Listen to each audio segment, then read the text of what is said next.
तो हेलो दोस्तों, I hope आप सब लोग बढ़िया होंगे। तो आज के सेक्शन में डिस्कस करने वाले हम लोग केप्लर्स लॉ ऑफ मोशन के बारे में कि केप्लर्स ने प्लैनेट्स के केस में कौन-कौन से लॉ दिए थे, जिसमें आप 3 लॉज़ के बारे में बेसिकली नाम लेते हो, Kepler's first law, second law and third law. तो इनके बारे में आज के इस लेक्चर में डिस्कस करेंगे एंड उनका प्रॉपर डेरिवेशन देखेंगे, ठीक है? केप्लर्स लॉ कैसे काम करता है, ठीक है? किस तरीके से बिहेव करता है, क्या फॉर्मूला होते हैं उसके अंदर, उसका प्रॉपर डेरिवेशन किस तरीके से करा जाता है, ठीक है? तो उसके बारे में मतलब उन सब चीज़ों को अच्छे से इस पूरे लेक्चर में डिस्कस करेंगे एंड ये लेक्चर थोड़ा लेंथी भी हो सकता है बट कॉम्प्लेक्स नहीं होगा, ठीक है? वो मैं कराऊँगा तो कॉम्प्लेक्स नहीं होगा, ठीक है? बाकी थोड़ा लेंथी हो सकता है, ठीक है? तो अच्छे से खा पी के मस्त से तैयार होके बैठना, ठीक है? चलो स्टार्ट करते हैं आज का ये टॉपिक। तो भैया केप्लर्स लॉ ऑफ मोशन में फर्स्टली यही डिस्कस करते हैं कि केप्लर नाम के एक साइंटिस्ट थे, ठीक है? उन्होंने प्लैनेट्स के रोटेशन के केस में जब प्लैनेट सबके सन के अराउंड रोटेट करते हैं, तो प्लैनेट्स के केस में उन्होंने अपना एक लॉ दिया था उनके मोशन से रिलेटेड जिसको आप planetary motion of Kepler's law बोलते हो, ठीक है? या फिर Kepler's law of planetary motion ये भी बोलते हो, ठीक है? तो उसको बोला जाता है Kepler's law of planetary motion, ठीक है? तो इनके बारे में अब ये 3 लॉ इन्होंने 3 लॉ दिए थे। सिंपल इन्होंने 3 लॉज़ दे के रखा था। अब उसमें जो फर्स्ट लॉ होता है, ठीक है? पहले उसके बारे में डिस्कस करेंगे। तो जो हमारी पहली टॉपिक होगी भैया केप्लर्स लॉ के अंदर, ठीक है? केप्लर्स लॉ के अंदर जो हमारी पहली टॉपिक होगी उसका नाम है Kepler's first law of motion, ठीक है? पहली टॉपिक क्या है हमारे पास में? चलो इधर पे लिखता हूँ ना, इधर पे सिंप्लीफाई करते हैं। फर्स्टली टॉपिक का नाम लिखते हैं Kepler's first law of planetary motion, ठीक है? Planetary motion. प्लैनेटरी मोशन के केस में केप्लर का जो फर्स्ट लॉ होता है उसको आप बोलते हो Kepler's first law of planetary motion. अब ये होता है क्या है एक्चुअली में? तो देखो सीधा-सीधा मैं एक चीज़ बताऊँ, तो केप्लर ने जो फर्स्ट लॉ बोला था उसके अंदर ये बताया था कि जो भी प्लैनेट्स होते हैं, ठीक है? सारे के सारे प्लैनेट्स जो होते हैं आपके सन के अराउंड एक पाथ पे घूमते रहते हैं, ठीक है? सन के अराउंड एक इलिप्टिकल पाथ पे जिसको आप इलिप्स बोलते हो। तो सारे के सारे प्लैनेट्स जो होते हैं वो सन के अराउंड एक इलिप्टिकल पाथ पे इलिप्टिकल ऑर्बिट में घूमते रहते हैं, ठीक है? एंड उसमें जो सन होता है किसी उस इलिप्स के, ठीक है? इलिप्स के किसी एक पॉइंट पे जाके बैठा रहता है, ठीक है?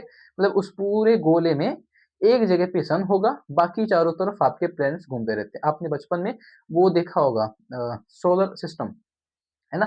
जो सोलर सिस्टम आप देखते रहते थे पहले जिसमें आप मास जिसमें आप डिसाइड करते थे ना कि सन यहाँ पे है, फिर अर्थ है, मून है, वेनस है, मार्स है, ठीक है? ये सब आप सारे प्लैनेट्स के नाम को डिसाइड करते थे, ठीक है? तो जो जिसको आप सोलर सिस्टम बोलते थे, ठीक है? सौर मंडल बोलते थे, उसके अंदर की चीज़ों को यहाँ पे डिस्कस करना है। तो उन्होंने क्या बोला था फर्स्ट लॉ में सिंपल उसी को अच्छे से बताया था कि जो सारे के सारे प्लैनेट्स होते हैं वो सन के अराउंड एक पाथ पे गोल-गोल चक्कर लगाते रहते हैं एंड उस पाथ को इलिप्टिकल पाथ बोला जाता है, ठीक है? एंड उस सन जो होता है उस इलिप्टिकल पाथ के किसी एक पॉइंट पे बैठा रहता है। मतलब उसके अंदर किसी एक पॉइंट पे और फोकस पे बैठा रहता है, ठीक है? तो उसको अब लिखना हो तो कैसे लिखोगे? देखना, सीधी-सीधी बात है भैया, इसको लिखने का तरीका एक आसान सा तरीका है। इस तरीके से आप बोलते हो। अच्छा इसको ना ऑर्बिटल लॉ भी बोला जाता है, ठीक है? इसको ना ऑर्बिटल लॉ भी बोला जाता है। इसका एक दूसरा नाम है Kepler's first law of motion को ऑर्बिटल लॉ भी बोला जाता है। अब इसमें करते क्या है, तो अकॉर्डिंग टू दिस लॉ, सीधी-सीधी बात है, according to this law all the planets all the planets revolve around the sun, ठीक है? Revolve around the sun uh, on an elliptical orbit, elliptical orbit, ठीक है? On an elliptical orbit and sun is situated any one of uh, any one of this ellipse, any one point of any one, ऐसा लिखो, any one point of this ellipse, ठीक है? जो आपका सन होता है भैया उस इलिप्स के अंदर किसी एक पॉइंट पे सिचुएटेड रहता है। सारे के सारे प्लैनेट्स जो होते हैं उसके चारों तरफ गोल-गोल इलिप्टिकल ऑर्बिट में चक्कर लगाते रहते हैं। ये बोला था केप्लर्स के फर्स्ट लॉ ऑफ मोशन के अंदर, जिसको आप ऑर्बिटल लॉ भी बोला जाता है। तो इसी की वजह से एक्चुअली वो इलिप्टिकल ऑर्बिट में घूमता है ना, इसी की वजह से उसको ऑर्बिटल लॉ भी बोला जाता है। ठीक है? अब ये ऑर्बिटल लॉ मतलब इलिप्टिकल ऑर्बिट में ही क्यों घूमता है? ठीक है? तो इसी चीज़ का आपको डेरिवेशन करना पड़ता है, जो केप्लर्स का फर्स्ट लॉ होता है। अब उसका डेरिवेशन किस तरीके से करा जाता है वो देखेंगे। ठीक है? तो डेरिवेशन के केस में सबसे पहले हम लोग एक चीज़ देखते हैं। अब ये जो इन्होंने लॉ दिया था, किस बेसिस पे दिया था? ठीक है? तो फर्स्टली हम डिस्कस करते हैं, एक इलिप्टिकल पाथ है। ठीक है? मतलब इसको अगर डायग्राम से समझना हो भैया, तो डायग्राम से किस तरीके से समझोगे? तो लेट्स सपोज़ ये हमारे पास में कोई इलिप्टिकल ऑर्बिट है। ठीक है? इस इलिप्टिकल ऑर्बिट में या फिर ये एक इलिप्स है, एंड इलिप्स में आप जानते हो बहुत सारी चीज़ें होती हैं। ठीक है? बहुत सारी चीज़ें होती हैं, जैसे ये एक एक्सिस है आपके पास में इलिप्स के केस में, ये इलिप्स का सेंटर है। ठीक है? सेंटर के बाद ये जो पॉइंट होता है इसको आप ना मेजर एक्सिस बोलते हो। इसको आप मेजर एक्सिस बोलते हो, एंड इसको आप बोलते हो माइनर एक्सिस। ठीक है? इसको माइनर एक्सिस आप बोलते हो, एंड इसको आप मेजर एक्सिस बोलते हो इलिप्स के केस में। ठीक है? जिस इलिप्टिकल पाथ पे आपके सारे के सारे प्लैनेट्स घूमते रहते हैं। तो लेट्स सपोज आपका सन इधर पे कहीं पे टिका हुआ है, ये आपका सन है। ठीक है? तो इस इलिप्टिकल ऑर्बिट में कहीं पे भी आपका सन हो सकता है। तो हमने सपोज करा कि सन आपका इधर पे है, एंड आपके प्लैनेट्स इधर पे कहीं पे गोल-गोल रिवॉल्व कर रहे हैं। ठीक है? जो आपका प्लैनेट है भैया वो यहाँ पे रिवॉल्व कर रहा है। तो दिस इज़ द प्लैनेट। तो सन से प्लैनेट आपका रिवॉल्व करेगा, तो ये प्लैनेट क्या करेगा, इस तरीके से इस पाथ में, इस ऑर्बिट में इस तरीके से गोल-गोल अपना चक्कर लगाता रहता है सन के चारों तरफ। ठीक है? तो इस पाथ को बोला जाता है एलिप्स। ऐसे पाथ को एलिप्स बोला जाता है। ठीक है? अगर यही चीज़ ऐसे गोल बना दो तो सर्कल बोलते हो। ठीक है? ऐसे बना दो तो पैराबोला बोलते हो, इस तरीके से पैराबोला बोलते हो। ठीक है? तो बहुत सारी चीज़ें आपको मिलती हैं। चलो अब आगे देखते हैं। इसमें और भी चीज़ें क्या-क्या होती हैं, तो ये जो डिस्टेंस होता है, इसको ए बोला जाता है, ये जो डिस्टेंस होता है, ठीक है? हाफ ऑफ द इसका जो डायमीटर है, उसको ए बोलते हैं, एंड इसकी हाइट को आप बी। अब इसको क्या कहते हैं, सुनना, जो ए होता है, उसको बोला जाता है सेमी मेजर एक्सिस। ठीक है?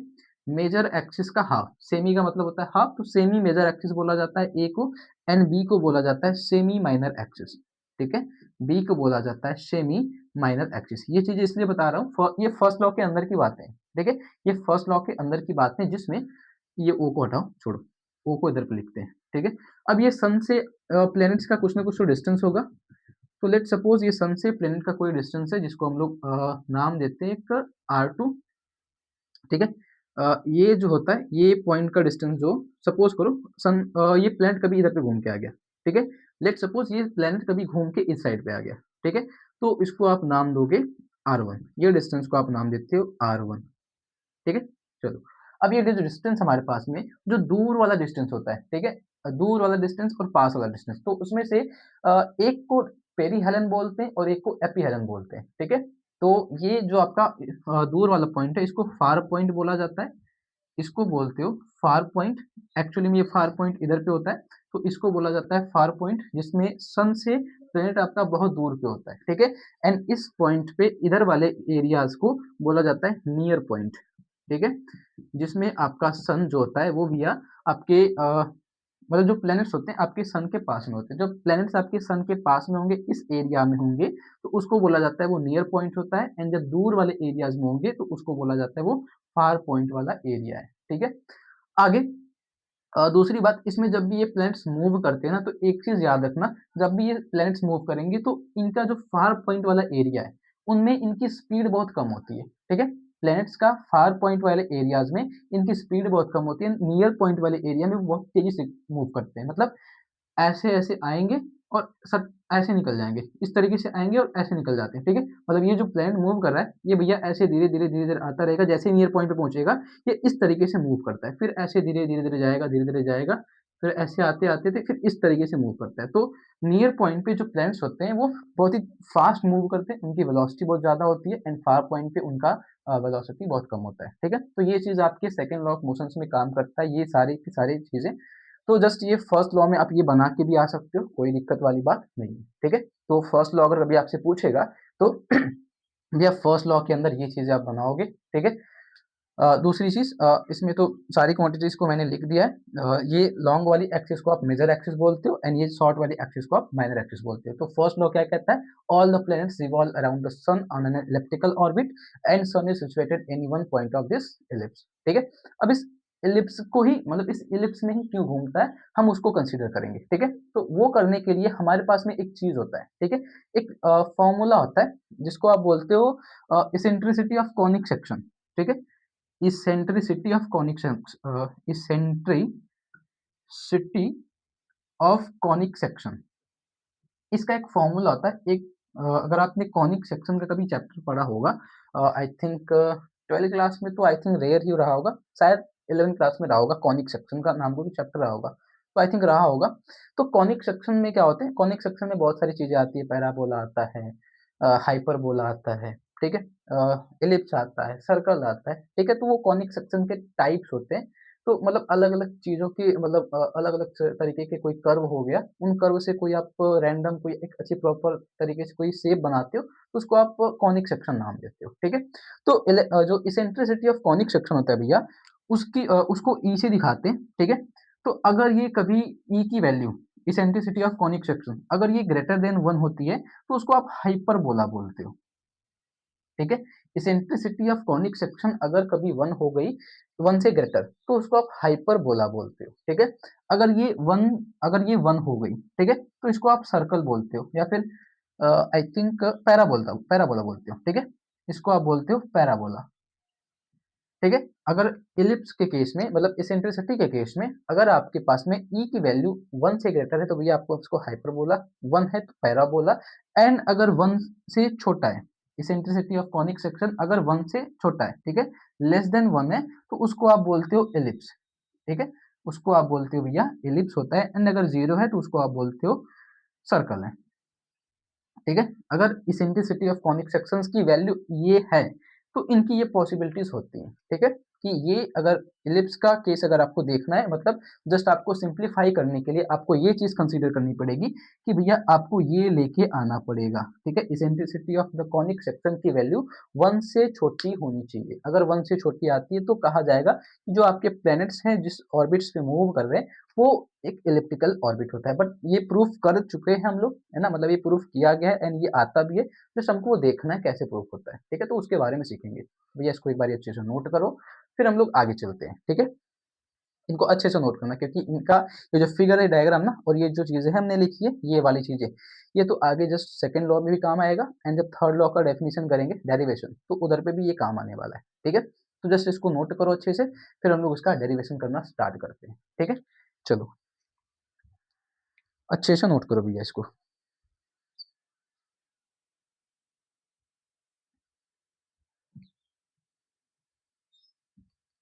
अब देखो, अब इसमें बढ़ने वाला काम यही है। अब जब हम इसको डेरिवेशन करेंगे ना, तो यही डेरिवेशन इसका लंबा खींचता है। ठीक है? इसका डेरिवेशन वाला पार्ट ही इसको लंबा लेके जाता है।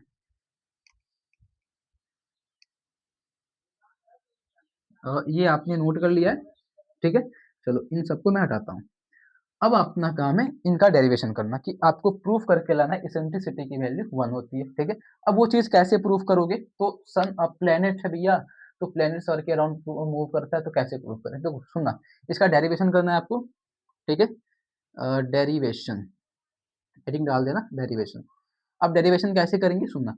तो लेट सपोज ये कोई एक रैंडमली सरफेस लेते हैं, क्योंकि हमें तो अब प्रूफ करना है, तो प्रूफ करने से पहले तो पता ही होगा नहीं कि कौन सा सरफेस है, क्योंकि प्रूफ करने वाले हो, तो प्रूफ के केस में हम एक रैंडम सरफेस लेते हैं। ठीक है? ये हमारे पास में एक रैंडम सरफेस है, जिसमें सन को हम कहीं पे रख देते हैं, किसी एक पॉइंट पे सन हमारे पास में, एंड कोई और प्लेनेट है, ये हमारे पास में कोई प्लेनेट है। ठीक है? सन का मास लेते हैं भैया कैपिटल एम, एंड प्लेनेट का मास लेते हैं स्मॉल एम। ठीक है? ये करके हम एक काम करते हैं। ठीक है? अब आगे क्या काम करेंगे, लेट सपोज ये कुछ डिस्टेंस पे होंगे, तो सपोज करो आर डिस्टेंस पे, एंड ये आपका मूव कर रहा है भैया किसी वेलोसिटी से। ठीक है? आपका जो प्लेनेट है वो इस रैंडम एक पाथ हमने कंसीडर करा है, उस पाथ पे आपका प्लेनेट सन के अराउंड मूव कर रहा है। ठीक है? तो जब यह कोई प्लेनेट होगा एंड सन के अराउंड कोई भी चीज होती है, ठीक है, जब वो सर्कुलर ऑर्बिट में घूमती है, ठीक है, अब पता नहीं है कि सर्कुलर ऑर्बिट है, तो रैंडमली हमने जब कुछ भी कंसीडर करा है, कोई सा भी पाथ कंसीडर करना है, क्योंकि हमको प्रूफ करके बताना है कि वो चीज़ क्या है, वो पाथ क्या है। एक्चुअल में। तो उसके लिए क्या करोगे, देखो जैसे ये घूमना स्टार्ट करेगा, ठीक है, जब ये रुका हुआ रहेगा, रुकता तो है नहीं, जब प्लेनेट मूव करता है तो कभी रुकना तो है नहीं उसको, तो उसके पास में फर्स्टली तो उसके पास में खुद की उसकी पोटेंशियल एनर्जी होगी, ठीक है, उसकी खुद की पोटेंशियल एनर्जी होगी। पहली बात कि आपके जो प्लैनेट्स होंगे, उस प्लैनेट के पास में उसकी क्या होगी, खुद की पोटेंशियल एनर्जी होगी, ठीक है। तो पहले हम ये चीज़ कंसीडर करेंगे कि आपका जो प्लैनेट है भैया, उसमें जो टोटल एक तो हमको ये पता चल गया कि खुद की पोटेंशियल एनर्जी है, जब ये मूव करेगा, तो जब ये किसी रैंडम ऑब्जेक्ट में रैंडम पाथ पे मूव करेगा, तो अब ये पता नहीं है कि ट्रांसलेशनल मूव करेगा कि रोटेशनल मूव करेगा। तो हो सकता है कि ट्रांसलेशनल भी मूव करे एंड रोटेशनल भी मूव करे, एंड ये पाथ हमने इस तरीके से लेके रखा है, ठीक है, क्लोज पाथ है, तो जाहिर-सी बात है ये रोटेट तो करेगा ही करेगा। मतलब इसके केस में रोटेशनल मोशन भी आएगा एंड आगे बढ़ रहा है तो भैया ट्रांसलेशनल, तो ट्रांसलेशनल एनर्जी मिलेगी इसको, रोटेशनल एनर्जी मिलेगी एंड साथ-साथ में इसको कह सकते हो कि इसकी पोटेंशियल एनर्जी जो उसके पास में एग्ज़ैक्ट होती है, ठीक है? तो इसका जो टोटल एनर्जी आएगा, ठीक है? पहले ये कंसीडर करते हैं, total energy of the planet of the planet वो क्या होगा भैया? तो टोटल एनर्जी को आप ई से दिखा दो, वो क्या होगा? सम ऑफ ये सकते हो kinetic energy of translational motion, kinetic energy of rotational motion, ठीक है, एंड पोटेंशियल एनर्जी ये होगा, ठीक है। तो ये इसके पास में 3 टाइप्स की एनर्जी होंगी उस प्लैनेट के पास में, potential energy, kinetic energy for translational motion, rotational energy for the मतलब kinetic energy for the rotational motion, ठीक है। तो ये उसका टोटल एनर्जी उसके पास में होगी। इतनी एनर्जीज को लेके क्या करेगा ये, इस ऑर्बिट में घूमना शुरू करेगा, मतलब घूम रहा होगा, ठीक है। अब उस वैल्यूज क्या-क्या होती हैं इनकी, तो जस्ट इसको सिंप्लीफाई करो, तो क्या कर सकते हो, E इज इक्वल टू निकालो भैया, काइनेटिक एनर्जी को कैसे लिखते हो, हाफ एम बी स्क्वायर करके, ठीक है। रोटेशनल एनर्जी को हाफ आई ओमेगा स्क्वायर करके, ठीक है। पोटेंशियल एनर्जी को लिखा जाता है भैया इस तरीके से, G M M divide by R, इस फॉर्मेट में लिखा जाता है, ठीक है। Capital G M divide by R, ये सारे हमारे पास में लॉज होते हैं, ठीक है। इन सारे एनर्जीज को कैलकुलेट करेंगे, ठीक है। इसके बाद इसको हम और अच्छे से सिंप्लीफाई करेंगे, ठीक है। अब इसमें हमारे पास में जो आई होता है, अगर आपको आई की वैल्यू याद हो, जस्ट अगर आपको भैया आई की वैल्यू याद हो, तो आई की वैल्यू होती है एम आर स्क्वायर, मतलब आई जो होता है मोमेंट ऑफ इनर्शिया होता है, ओमेगा जो होता है उसको जो आप बोलते हो एंगुलर वेलोसिटी, ठीक है। तो ये तो हमारे पास में पहले तो वेलोसिटी है भैया, तो इस वेलोसिटी को क्या कर सकते हो, इस वेलोसिटी को आप इस तरीके से लिख सकते हो, अगर हमने आर डिस्टेंस कंसीडर करा है, तो ये लिखा जा सकता है R D R by D T, ठीक है। तो आर डॉट का स्क्वायर करते हैं, ठीक है, आर डॉट का स्क्वायर करता हूँ, ठीक है। आर डॉट का मतलब कि इसको मतलब ये होता है dr बाई डी टी, ठीक है। अगर आपने पोजीशन वेक्टर या फिर डिस्प्लेसमेंट को वन टाइम डिफरेंशिएट करा है विद रिस्पेक्ट टू टाइम, तो उसको ऐसे आर डॉट लिखा जाता है, ठीक है। थीटा को अगर आप वन टाइम डिफरेंशिएट करते हो विद रिस्पेक्ट टू टाइम, तो उसको थीटा डॉट कंसीडर करा जाता है, ठीक है। एंड ऑल्दो इसकी वैल्यू होती है, ये वेलोसिटी के बराबर होता है एंड ये ओमेगा के बराबर होता है, ठीक है। ये चीज लिख लेना, नोट करके इन चीजों को लिख लेना, क्योंकि अभी जस्ट मैं इधर पे यूज करने वाला हूँ। चलो मैं यूज करता हूँ फिर इसको मिटाऊंगा, प्लस करके आगे चलेंगे।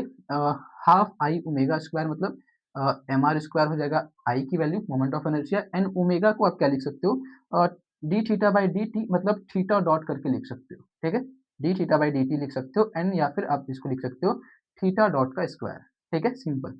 एंड इसमें जो हमारे पास में पोटेंशियल एनर्जी होती है भैया, वो होती है इन माइनस के फॉर्मेट में, क्योंकि हमने जब भी पोटेंशियल एनर्जी लिखना हो, चाहे मतलब जब भी हमने ग्रेविटेशनल फोर्स के केस में मैंने पोटेंशियल एनर्जी आपको बताया था, तो वो आपका माइनस के फॉर्मेट में होता है, ये चीज आपकी माइनस के फॉर्मेट में होगी, ठीक है।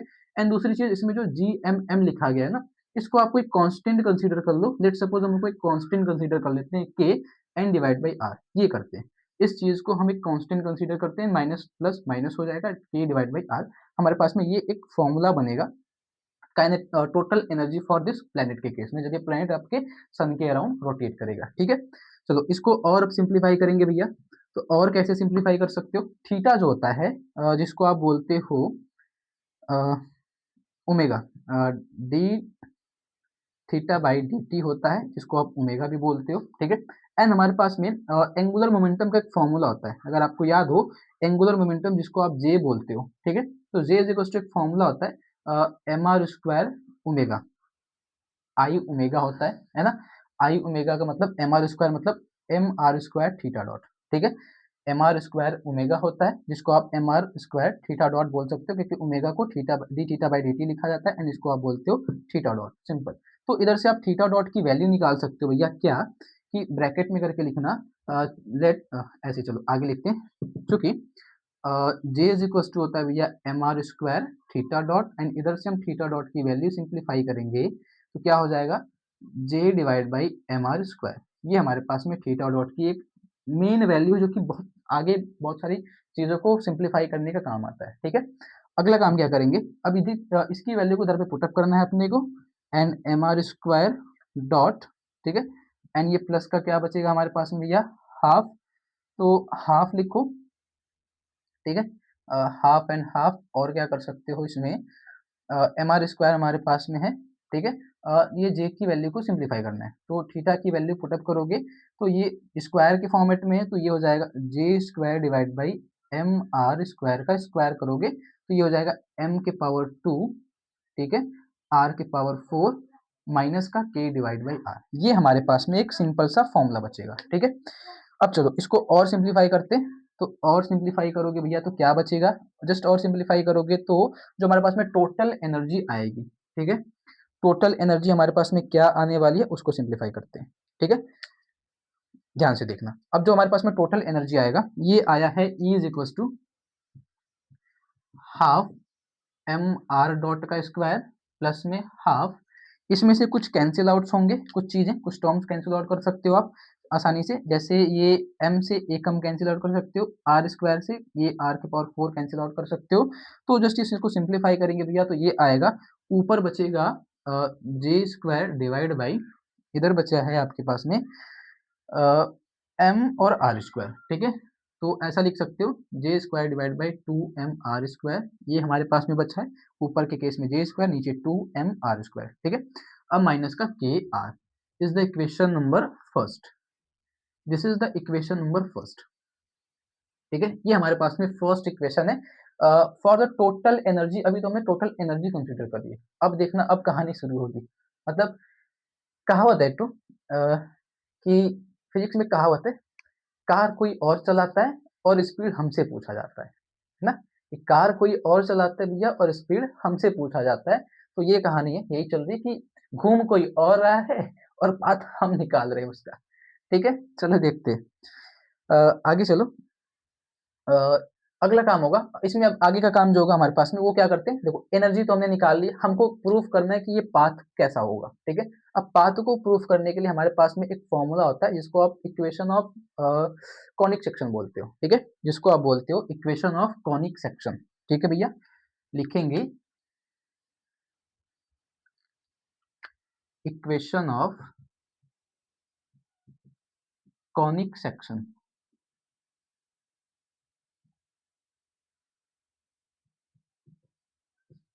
ठीक है। अब ये इक्वेशन ऑफ कॉनिक सेक्शन का इस्तेमाल करेंगे एंड इसको सिंप्लीफाई करेंगे, तो इक्वेशन ऑफ कॉनिक सेक्शन क्या होता है, तो आपको याद करना पड़ेगा ये चीज, ठीक है। तो ये होता है L by R is equal to 1 plus E cos theta minus theta dot, ये हमारे पास में इक्वेशन होता है equation of the conic section का, ठीक है।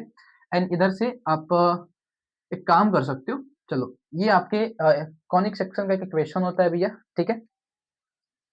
अगला काम इसको आप और जो सिंप्लीफाई करना चाहो तो कर सकते हो, इसमें से आप आर की एक वैल्यू निकाल सकते हो, वो चलो बाद में करेंगे, तो ये इसको नाम दे दो इक्वेशन नंबर सेकंड, ये हमारे पास में इक्वेशन नंबर सेकंड है। अब इसको क्या करना है, वन टाइम डिफरेंशिएट करके हम ये आर डॉट की ना वैल्यू निकालेंगे, ठीक है, वन टाइम डिफरेंशिएट करके ये आर डॉट की वैल्यू निकालने वाले हैं, ठीक है।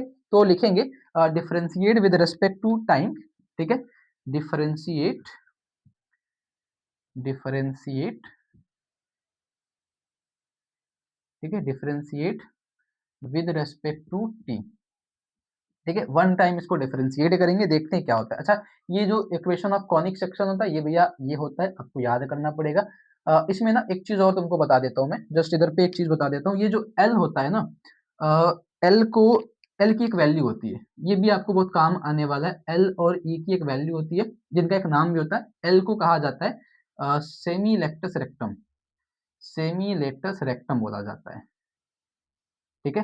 एल को बोला जाता है सेमी लेटस रेक्टम। जो आपके पास में कोई भी अगर आपके पास में कॉनिक सेक्शन है, ठीक है? कोई भी आपके पास में अगर कॉनिक सेक्शन है, तो उस कॉनिक सेक्शन में ये सेमी लेटस रेक्टम नाम का एक पार्ट होता है, मतलब उसकी हाइट वगैरह के हिसाब से डिसाइड करते हैं सेमी लेटस रेक्टम, ठीक है? हाइट के हिसाब से बोलते हैं उसको। तो ये इसका एक वैल्यू होता है J square divide by K M. इसका एक फॉर्मूला होता है, ठीक है? सेमी लेटस रेक्टम का क्या फॉर्मूला होता है? J square divide by K M. And ई को बोला जाता है इसेंट्रिसिटी ऑफ कॉनिक सेक्शन, ठीक है? Eccentricity of conic section of conic section ये होता है ई, जिसकी एक वैल्यू होती है J square A divide by K M, ठीक है? तो ई की भैया और एल की एक वैल्यूज होती हैं, एंड ये एक वैल्यू है जिनको आपको जस्ट याद करना है। मतलब ये एक पार्ट है, मतलब आपको चाहे कैपलस का फर्स्ट लॉ डिराइव करना हो, चाहे थर्ड लॉ, सेकंड लॉ तो जस्ट आराम से हो जाता है, इजी होता है। चाहे फर्स्ट लॉ डिराइव करना हो, चाहे थर्ड लॉ डिराइव करना हो केपलर का, उसके केस में आपको ये फॉर्मूले याद होने चाहिए, ठीक है? Equation of conic section L divide by R 1 plus E cos theta minus theta dot, ठीक है? सेमी रेक्टस रेक्टम क्या होता है? वो L is equal to J square divide by K M का फॉर्मूला रखता है। And eccentricity of conic section क्या होता है? J square A divide by K M. ये कॉनिक सेक्शन के केस में ये फॉर्मूले होते हैं जिनको आपको याद करना मस्ट है, ठीक है? या फिर या तो इनको याद कर लो, या फिर एक तरीका है इनका डेरिवेशन सीख लो कहीं से, ठीक है? Orbital differential equation of the orbit, वो अगर आपको पता है तो ऑर्बिट का डिफरेंशियल इक्वेशन निकालो, उसको प्रूफ करो, उसको सिंप्लीफाई करो, तो ये चीज आप निकाल सकते हो उधर से। तो उनका डेरिवेशन करने से अच्छा है आप इन चीजों को याद कर लो, जस्ट सिंपल इन चीजों को याद करके बाकी चीजों को सिंप्लीफाई कर लो, बाकी किसी डेरिवेशन को क्या जरूरत है करने का, है ना? तो ये काम है। चलो अब इसको सिंप्लीफाई करेंगे, तो भैया इसको सिंप्लीफाई करना था हमको विद रिस्पेक्ट टू टाइम, इसको वन टाइम डिफरेंशिएट करेंगे। तो एल नाम का सब्जेक्ट है, तो ये हो जाएगा L, N one by R को डिफरेंशिएट करोगे तो कितना आएगा? माइनस का आर स्क्वायर, ठीक है? Minus one by R square आएगा, मतलब ये एक्चुअली माइनस वन है, पावर आगे पावर में सीक कम करोगे तो ये आएगा वन बाई माइनस का minus one by R square, तो एल बाई एल एक कॉन्स्टेंट टर्म है। एंड फिर आर को लिखना चाहो तो D R by D T भी करके लिखोगे, ठीक है? आर को लिखोगे क्या? D R by D T. तो D R by D T का मतलब मैं एक बारी आर डॉट लिख देता हूँ, ठीक है? D R by D T का मतलब एक बारी मैं आर डॉट करके लिख देता हूँ, ठीक है? सिंपली इसको और सिंप्लीफाई करोगे भैया तो वन तो खत्म, वन मतलब कांस्टेंट है, खत्म कर दो। ई cos थीटा में डिफरेंशिएट करोगे तो ई कांस्टेंट है, cos थीटा का मतलब हो जाएगा माइनस का sign theta minus theta dot, and theta minus theta dot में थीटा जो नॉट होता है ना, आपको टी के रेस्पेक्ट में डिफरेंशिएट करना है, तो थीटा नॉट को कांस्टेंट बोला जाता है जिसका डिफरेंशिएशन जीरो होता है, ठीक है? And D theta by D T करोगे तो इसको थीटा डॉट लिखा जाता है, ठीक है? मतलब ये थीटा माइनस थीटा नॉट को जब डिफरेंशिएट करोगे भैया तो इसको लिखा जाता है D theta by D T, and इसको लिखा जाता है D theta naught by D T, ठीक है? इसकी वैल्यू होती है थीटा डॉट एंड इसकी वैल्यू होती है जीरो, ठीक है? तो मैंने डायरेक्टली लिखा है थीटा डॉट माइनस थीटा, ठीक है? तो वो हो जाएगा आपका सिर्फ थीटा डॉट। तो ये फॉर्मूला बनेगा, एंड जस्ट माइनस से माइनस को कैंसिल आउट करो, ठीक है? आगे आर डॉट की हमको वैल्यू निकालनी थी, तो मैं आर डॉट की वैल्यू निकालता हूँ यहाँ से। क्या बचेगा आपके पास में? आर स्क्वायर को उधर भेजो तो E R square sine theta minus theta dot, ठीक है? एक काम कर सकते हो, थीटा डॉट की वैल्यू रख सकते हो। मैंने जस्ट थीटा डॉट कहीं पे तो निकाला था यार, इधर पे थीटा डॉट ना, इधर पे इसकी वैल्यू रखो। ये हो जाएगा J divide by M R square, ठीक है? डिवाइड बाई एल, ये कर सकते हो। तो अगला काम आर स्क्वायर से आर स्क्वायर देखो सिंपली कैंसिल आउट हो सकता है, तो आर डॉट हमारे पास में क्या बचा है? ई जे ई डिवाइड बाई एल और एम, ठीक है? इधर से जे एम बचा है, इधर से ई और एल बचा है, एंड ये sign theta minus theta naught ये हमारे पास में बचा है, ठीक है? ये एक फॉर्मूला बचा है इक्वेशन नंबर थर्ड, ठीक है? आर डॉट की वैल्यू बची है, and from the equation second से हम आर की भी वैल्यू निकालने वाले हैं। फ्रॉम इक्वेशन सेकंड से फ्रॉम इक्वेशन सेकंड से आर की वैल्यू निकालोगे। एल को देखो, इनको इधर लेके आओ, आर को उधर भेजो, तो ये हो जाएगा R is equal to L divide by one plus E cos theta minus theta dot, ठीक है? हमारे पास में आर की एक वैल्यू हो जाएगी जिसको नाम दे सकते हो सिंपली इक्वेशन नंबर फोर। तो फ्रॉम द इक्वेशन सेकंड से हम आर की वैल्यू निकालते हैं जिसको हमको इधर पे पुटअप करना पड़ेगा, ठीक है? आर डॉट की हमने वैल्यू निकाली फ्रॉम इक्वेशन सेकंड को वन टाइम डिफरेंशिएट करके E J divide by L M sine theta minus theta dot, ठीक है? तो इनको भैया एक बार नोट कर लो, फिर मैं इसको आगे सिंप्लीफाई करता हूँ, एन की वैल्यूज को मैं उधर पे लिखूंगा क्योंकि मैं बाकी चीजों को मिटाने वाला हूँ, ठीक है? बाकी चीजों को मैं इधर पे मिटाने वाला हूँ, तो जस्ट इसको एक बार अच्छे से नोट करो, ठीक है? फिर आगे चलते हैं।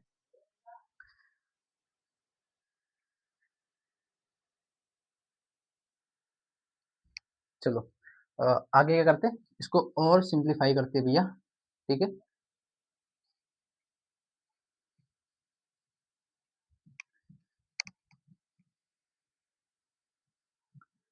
एक काम करता हूँ, मैं इसको थोड़ा सा और सिंप्लीफाई कर सकती हूँ, है ना। इसको ना थोड़ा सा और सिंप्लीफाई कर सकते हो, ये एल और ई की जो वैल्यू दिख रही है ना, ये रख के थोड़ा सा ना और सिंप्लीफाई कर सकते हो तुम। चलो इसको थोड़ा सा और सिंप्लीफाई करते हैं। क्या कर सकते हो, आर डॉट, मैं इक्वेशन थर्ड को मिटा रहा हूँ अभी, मैं इक्वेशन थर्ड थोड़ा सा और सिंप्लीफाई करता हूँ, ठीक है।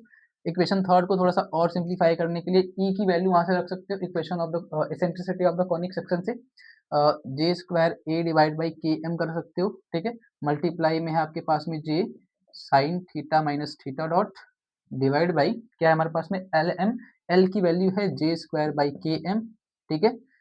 एंड और क्या है हमारे पास में एम है।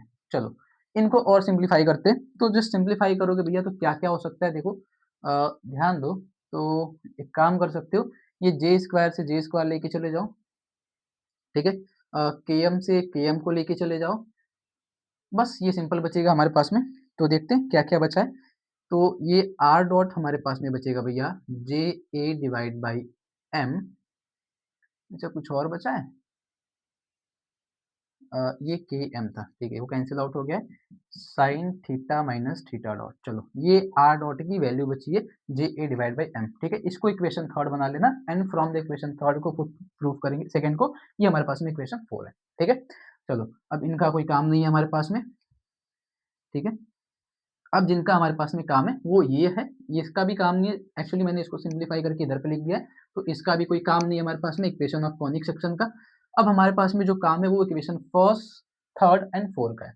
तो from the equation third and four हमने जो आर डॉट और आर की जो वैल्यू निकाली है भैया उसको पुट करेंगे इक्वेशन नंबर फर्स्ट में, ठीक है। तो इक्वेशन नंबर फर्स्ट से लिखेंगे फ्रॉम इक्वेशन फर्स्ट, क्या है हमारे पास में इक्वेशन फर्स्ट भैया, E is equal to half M R square, ठीक है। लिखेंगे E is equal to half M, R dot का स्क्वायर है तो आर डॉट का मतलब J A divide by M sine theta minus theta dot का होल स्क्वायर, ठीक है। ये काम हमारे पास में है। दूसरा दूसरा काम क्या हो सकता है, प्लस में J square divide by two M R, M R square मतलब आर की एक वैल्यू रख सकते हो या आर की वैल्यू हमने निकाली है, कितनी है हमारे पास में एल, एल स्क्वायर, देखो आर स्क्वायर है तो मैं सीधा सीधा स्क्वायर कर देता हूँ उसका, चलो बाद में स्क्वायर करते हैं, ठीक है। L divide by one plus E cos theta minus theta dot, ठीक है। इनका भी करना होगा आपको स्क्वायर, ठीक है भैया। आगे चलेंगे माइनस का के डिवाइड बाई आर, आर की फिर से वैल्यू रखोगे तो L divide by one plus E cos theta minus theta dot, ये है।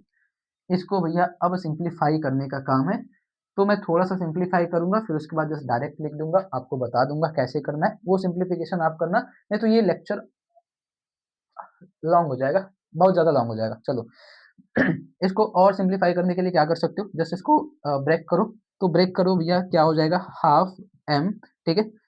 हाफ एम इनका स्क्वायर करोगे तो ये हो जाएगा J square A square divide by M square, ठीक है, sine square theta minus theta dot का, ठीक है। ये बचेगा हमारे पास में, इस साइड में बचेगा इनका स्क्वायर ऊपर भेज दो, इनको नीचे छोड़ दो, तो ये हो जाएगा J square divide by two M L square, and ये ऊपर जाएगा भैया तो सिंपल हो जाएगा one plus E cos theta minus theta dot का होल स्क्वायर, ठीक है। बाद में इसको ब्रेक करना पड़ेगा, ये आएगा एंड जस्ट सिंप्लीफाई करेंगे, इसको माइनस करेंगे, ये इसको ऊपर भेजो तो ये हो जाएगा के one plus E cos theta minus theta not divide by L, ठीक है भैया। चलो ये हमने जस्ट अभी तो नॉर्मल सिंप्लीफिकेशन करा है फॉर्मूले पे वैल्यूज को पुटअप करके, और इसको सिंप्लीफाई करेंगे, ठीक है। इनको भैया और भी सिंप्लीफाई करना है, अब देखो और सिंप्लीफिकेशन इनका किस तरीके से चलता है, इनका काम भी खत्म है हमारे पास में। चलो मैं आपको सिंप्लीफाई करा के दिखाता हूँ। अब देखो, अब हमारे पास में जो भी वैल्यूज हैं उनमें हम क्या कर सकते हैं, एक तो इसको ब्रेक करना होगा, ठीक है। एक हमको ये ब्रेक करना होगा, बाकी दूसरा काम जो हमारे पास में होगा, जो हमारे पास में दूसरा काम है उसमें हमको ये क्या कर सकते हो, ई और एल, जहां जहां पे तुमको ई और एल दिख रहा है उनकी वैल्यूज को पुटअप करो, जिधर जिधर पे तुमको ई और एल दिख रहा है उन सब जगह पे क्या करोगे, ई और एल की वैल्यूज को पुट करोगे, ठीक है भैया। चलो, जहाँ-जहाँ पे तुमको ई और एल दिख रहा है उनकी वैल्यूज़ को पुट करो, तो हमारे पास में जो ई आएगा वो क्या होगा, हाफ, इधर पे कुछ कटा है तुम्हारे पास में? देखो, इधर से m से एक m चला गया है, ठीक है? और इसको सिम्प्लीफाई नहीं करना है, तो ये हो जाएगा j स्क्वायर a स्क्वायर, ठीक है? डिवाइड बाई m, एक m बचेगा, sine square theta minus theta not. देखो, एक साइड का हमारे पास में काम हो गया है, बस इन्हीं को सिम्प्लीफाई करना है। अब इन्हीं को सिम्प्लीफाई करने के लिए क्या कर सकते हो, j square divide by 2ml square है, तो ml स्क्वायर का मतलब क्या होता है? देखो, पहले तो इसको सिम्प्लीफाई कर लो, ml स्क्वायर, अच्छा एक बारी l का वैल्यू रख के बाद में बीच को भी सिंप्लीफाई करते चलते हैं। l की वैल्यू रखो, तो l की वैल्यू होती है j square by K M, मतलब इसका j square by K M, और ये ऑलरेडी स्क्वायर में j की power 4 divide by K square M square, ये हो जाएगा ये, ठीक है? एंड ब्रैकेट में क्या बचेगा, इसका स्क्वायर करना है भैया, तो a स्क्वायर, ठीक है, प्लस में b square cos square theta minus theta dot, ठीक है, ये हो जाएगा a square plus b square plus में 2ab, प्लस में 2ab cos theta minus theta dot, ये हमारे पास में एक्चुअली में ये बचेगा टोटल, ठीक है? एंड द लास्ट पार्ट में हमारे पास में जो है उसमें वैल्यू पुटअप करेंगे, तो उनको भी मिटाते भाई, इनका भी कोई काम नहीं बचा हमारे पास में। अच्छा चलो, अब मैंने सारी वैल्यूज को रख लिया है, ठीक है, तो इनको मिटाता हूँ, ठीक है, सिंप्लीफाई करते हैं। अब के माइनस का के है, एल की वैल्यू क्या रख सकते हो भैया, देखो के को एक बार इसमें मल्टीप्लाई करना पड़ेगा, एक बार इसमें मल्टीप्लाई करना पड़ेगा, एंड एक बार एल से डिवाइड करना पड़ेगा सब में, तो के बाई एल, इतना बाई एल करते हैं, ठीक है? तो के बाई एल मतलब एल की वैल्यू पुटअप करेंगे, तो एल की वैल्यू जस्ट अभी हमने यहाँ पे पुटअप करी थी कितनी, कहाँ पे गया भाई हमारा एल, एल कहाँ पे गया,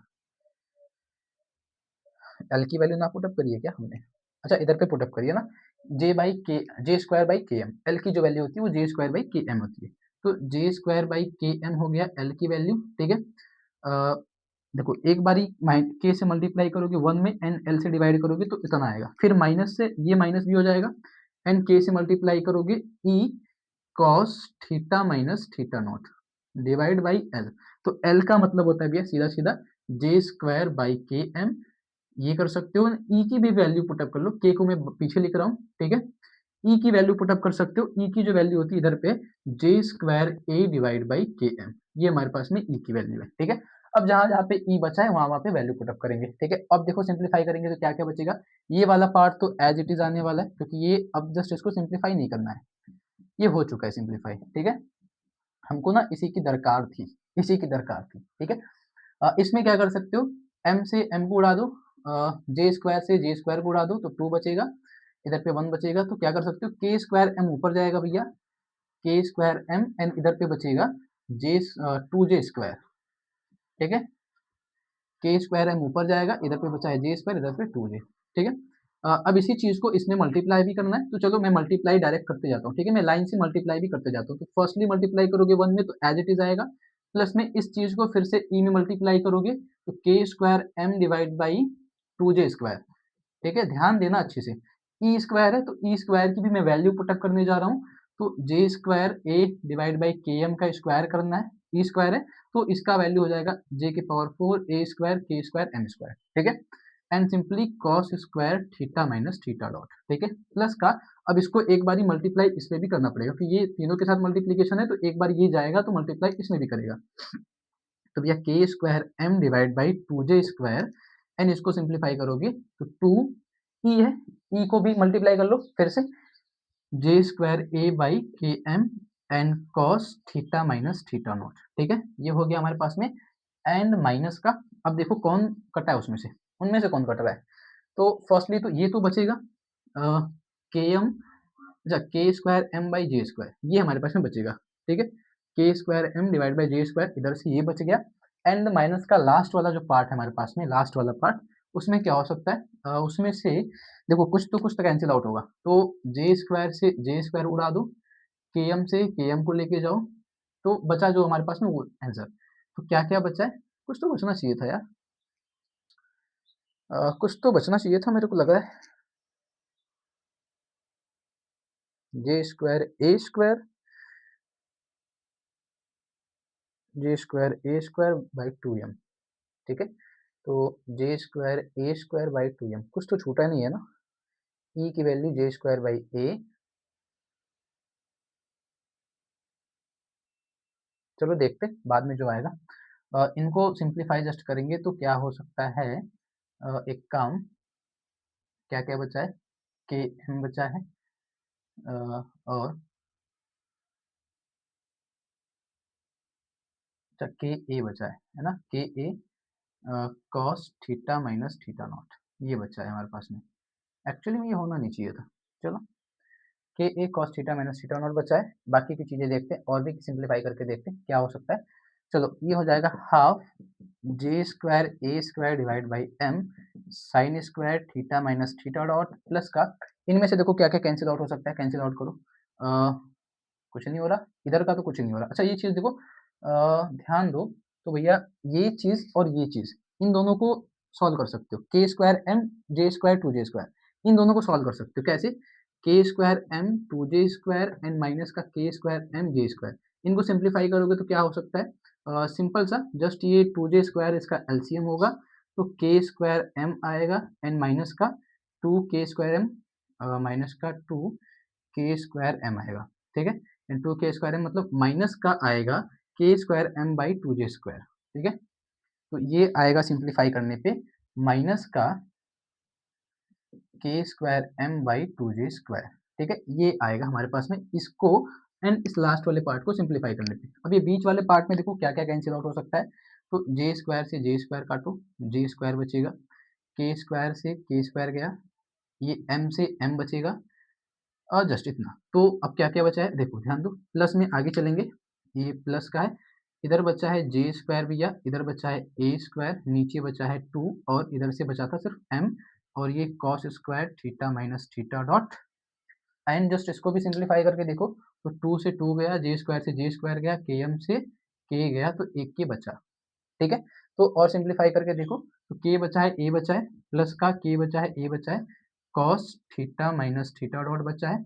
एंड मैंने ये चीज को खत्म कर दिया, इस चीज को मैंने इधर पे सिंप्लीफाई कर दिया इसके साथ में, बाकी बचा है माइनस का K A cos theta minus theta dot, ये वाला पार्ट, ठीक है। चलो, अब ध्यान दो, तो ये दोनों तो गए, पॉजिटिव एंड नेगेटिव गए, बाकी जो बचा है उनको सिंप्लीफाई करेंगे, ठीक है। बाकी जो बचा है भैया उनको हम सिंप्लीफाई करेंगे। चलो, और भी सिंप्लीफाई करते हैं, तो इसको जस्ट सिंप्लीफाई करो, तो इनमें से क्या कर सकते हो, देखो ये वाला पार्ट और ये वाला पार्ट, ठीक है। इनमें से half J square A square by M common कर लो, ठीक है, क्योंकि दोनों की वैल्यू देखो सेम सेम है।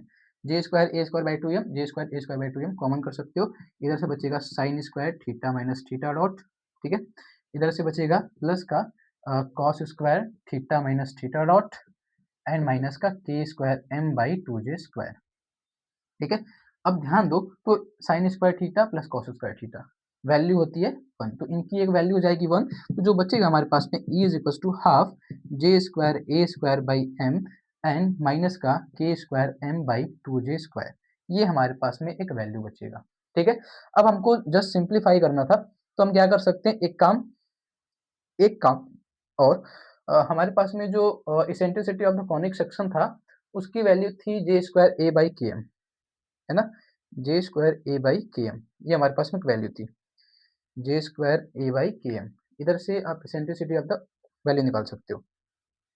चलो, इसको जस्ट और सिंप्लीफाई करते हैं, इसमें कुछ छोटा तो नहीं है ना, एक सेकंड मुझे चेक करने दो, कुछ छोटा होगा तो बाद में गड़बड़ हो जाएगी, ठीक है, बाकी सारा काम दाम खराब हो जाएगा। चलो, कुछ छोटा-वोटा नहीं है, बाकी सारे कैलकुलेशंस हमारी एकदम सही चल रही हैं, बस थोड़ा-सा लॉन्ग चला गया है, बस ये सिम्प्लिफिकेशन में थोड़ा-सा लॉन्ग चला गया है, ठीक है? तो सिम्प्लिफिकेशन आप चाहो तो यहाँ पे अगर ये याद कर लो, अगर ये वाली लाइन आप याद कर लो, ठीक है? जहाँ पे मैंने बोला था अपने वैल्यूज़ को पुट अप करी थी ना, वो सारी वैल्यूज़ को पुट अप करने के बाद ये वाला पार्ट अगर आप याद कर लो, तो बाकी बीच की वैल्यूज़ को स्किप कर सकते हो, ठीक है? बाकी अगर आप सिम्प्लीफाई करना चाहो तो कर सकते हो। अब आगे इसको सिम्प्लीफाई करोगे तो क्या कर सकते हैं, इसको इस साइड पे लेके आओ, तो ये हो जाएगा भैया half J square A square by M is equal to E plus K square, ठीक है, ऐसा लिखो। इसको इस साइड पे लेके आओगे तो क्या बचेगा, K square M by two J square plus में ई, ये हमारे पास में एक वैल्यू बचेगा, ठीक है। इसको इधर पे लेके आया मैंने, ये बच गया ऐसे, ये बाकी इक्वल का साइन ये ऐड करेगा, माइनस टू इधर जाएगा तो पॉजिटिव, ठीक है। इसमें से क्या करो, इसको कॉमन कर लो, ठीक है भैया, इनको नोट कर लो, मैं मिटाने जा रहा हूँ, ठीक है। क्योंकि अभी भी आपका डेरिवेटिव थोड़ा सा बचा है, बाकी सारा काम मैंने कर दिया है, बस जस्ट थोड़ा सा बचा है, ठीक है। ज़्यादा सिंप्लीफिकेशन अब नहीं बचा इसके अंदर। ये अभी तो ये फर्स्ट डेरिवेशन था, अभी तो सेकंड थर्ड बाकी है देखना। तो आई थिंक 1.5 घंटे का तो लेक्चर हो ही जाने वाला है। चलो देखते हैं। इसको जस्ट इसमें से ये कॉमन निकलना है हमको, तो half J square A square by M is equal to, ये चीज़ कॉमन करेंगे हम, K square M by J square, ठीक है। 2 जे स्क्वायर है ना, इस चीज़ को मुझे कॉमन करना है, ठीक है। तो इस चीज़ को अगर मैं कॉमन करता हूँ तो हमारे पास में क्या बचेगा, 1 plus E by K square M into 2 J square, ठीक है। तो इसको जस्ट मैं ऐसे लिखता हूँ, ऊपर मल्टीप्लाई करके लिखता हूँ, 2 J square divide by K square M, ठीक है। ऐसा लिखता हूँ उसको, ठीक है। ये चीज़ को इधर पे लेके आओ, ये 2 से 2 गया, इधर पे लेके आएगा तो मल्टीप्लाई कर सकते हो, तो क्या हो जाएगा भैया, 1 plus E into 2 J square divide by K square M, ठीक है। और सिंप्लीफाई करके क्या कर सकते हो, इसको इधर लेके आओ, जे को ऊपर भेजो, तो ये हो जाएगा जे की power 4 A square divide by K square M square, ठीक है, ये बचेगा। एंड इसमें से इसको स्क्वायर के फॉर्मेट में कन्वर्ट कर लो, ई 2 जे 2 E J square divide by K square M, ऐसा करते हैं, ठीक है। इक्वल में इसको ऐसा लिख लो, जे square A by K M का होल स्क्वायर, ऐसा लिख सकते हो इसको। इसको ऐसा लिखो, मतलब इसका वापस से स्क्वायर करोगे तो जे के पावर 4 ए स्क्वायर के स्क्वायर एम स्क्वायर फिर से बन जाएगा। एंड अगर ये वैल्यू ध्यान दो तो ये पता है हमको ई की वैल्यू होती है, ये eccentricity of the conic section होता है, ठीक है। यही मैं इसमें खोज रहा था, eccentricity of the conic section गया कहाँ मेरा, तो यही खोज रहा था। तो ये हो जाएगा E square is equal to 1 plus 2 E J square divide by K square M, ठीक है। ये हमारे पास में वैल्यू बचेगा, इसको हटाओ, तो under root 1 plus 2 E J square, ठीक है, डिवाइड बाई के स्क्वायर और एम। तो भैया ये जो फॉर्मूला बना है ना, लास्ट का मेन फॉर्मूला यही है, यही डिसाइड करेगा कौन सा वाला पाथ है।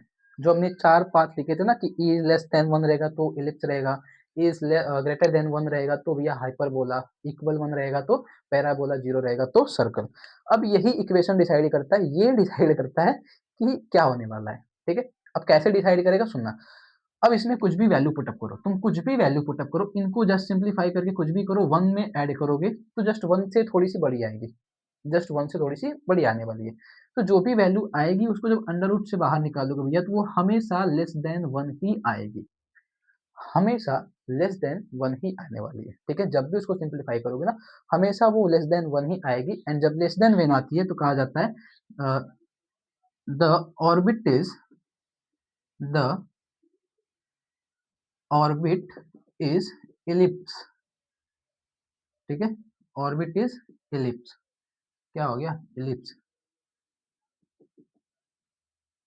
The orbit is ellipse. तो हमारे पास में भैया जो ऑर्बिट होगा वो कैसा होगा, वो एक इलिप्टिकल ऑर्बिट होगा, एक इलिप्टिकल पाथ होता है। तो इसी इक्वेशन को सेटिस्फाई कराया जाता है एंड कहा जाता है, इसी इक्वेशन से कहा जाता है कि जो हमारा प्लेनेट्स है जिस ऑर्बिट पे घूमता रहता है सन के चारों तरफ, ठीक है, उस वो एक इलिप्टिकल ऑर्बिट पे घूमता है। तो मैंने जस्ट एक रैंडमली ऑर्बिट लिया था जिसपे मैंने किसी प्लेनेट को मूव करवाया था, तो वो करने के बाद हमको ये इक्वेशन बना है एंड ये इक्वेशन सेटिस्फाई करता है कि ई इज लेस देन 1, जिससे हमें पता चलता है कि वो ऑर्बिट कैसा होगा, जो ऑर्बिट हमने लिया था उधर पे रैंडमली, ठीक है, वो रैंडम ऑर्बिट कैसा, एक इलिप्स है, ठीक है। तो यहीं से सेटिस्फाई होता है, this is the elliptical orbit. तो ये था आपके केपलर के फर्स्ट लॉ का डेरिवेशन, ठीक है, कि जो इलिप्टिकल ऑर्बिट होता है कैसे प्रूव करते हैं। तो इधर से एक चीज नई भी सीख सकते हो कि कॉनिक सेक्शन क्या होता है, वगैरह वगैरह भी कुछ नई चीजें भी सीखने को मिली होंगी, ठीक है। तो जैसे इसको नोट करो भैया, तो फिर आगे चलते हैं केपलर के सेकेंड लॉ की तरफ, ठीक है, नोट करो।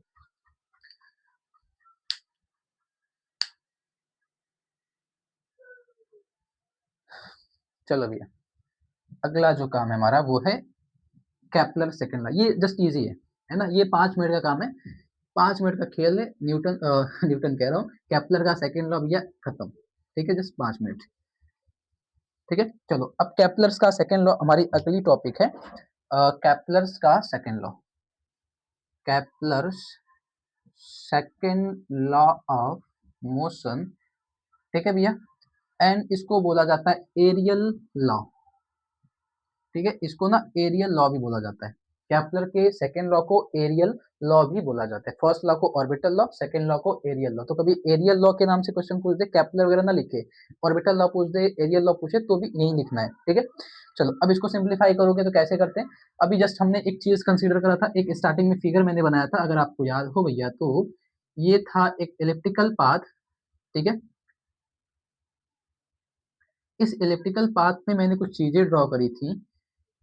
ये था ए, ये था बी, जिसमें मैंने बोला था इधर पे कहीं पे कंसीडर कर लो तुम्हारा सन है, ये तुम्हारा सन है, एंड इधर पे तुम्हारा भैया प्लेनेट है, ठीक है।